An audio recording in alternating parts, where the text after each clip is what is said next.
Uncle आपला परिचय सांगा अगोदर. माझं नाव देवीदास सासरोबा मुंजाळ, राहणार हिरापूर. बरं 20 तारखेला आपल्या विधानसभेची मतदानाची प्रक्रिया पार पडणार आहे. काय आवाहन करणार आहात मतदारांना?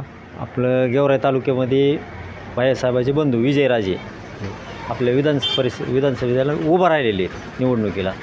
तर त्यांना आपल्याला गेवराई तालुक्यात मी पूर्ण तालुक्यात विनंती करतो की बाळासाहेबाला विजयराजेला घडी हे चिन्हावर मतदान करून फुल्ली मारून विजयी करावं.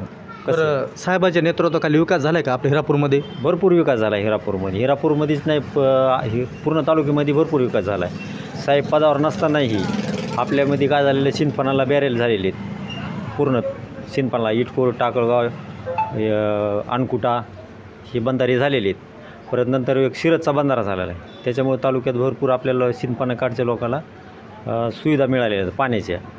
परत हिरापूरमध्ये पाण्याच्या टाक्या झाल्यात 2, बाजारवटे झालेत, गावात रस्ते झालेत, नाले झाल्यात, सरकारी दवाखाना झाला आहे. जनावरांचा दवाखाना नव्हता आपली तर तो झाला आहे मोठा 10 खेड्याला. परत संजय गादी सराव माझ्या पगारा झाल्यात त्यांच्यामार्फत. गायगोटे झालेत, विहिरी झाल्यात हिरापूरमध्ये 10 मंजूर लोकांना, त्यांच्यामार्फत भरपूर कामं झालेली आहेत. शेवटी काय आवाहन करताल गेवराई मतदारसंघातील जनतेला? मी पूर्ण तालुक्यातील जनतेला एकच सांगू इच्छितो, मी काय छोटा कार्यकर्ता आहे म्हणून मी आवाहन करू शकत नाही.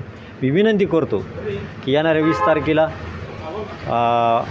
विजयसिंह पंडित यांना घड्याळीवर चिन्ह मारून घड्याळीवर बटन दाबून बहुसंख्येने मतांनी विजयी करावं, आमदार करावं व आमदार करून मंत्री करावं गेवराई आपल्या महाराष्ट्राचा.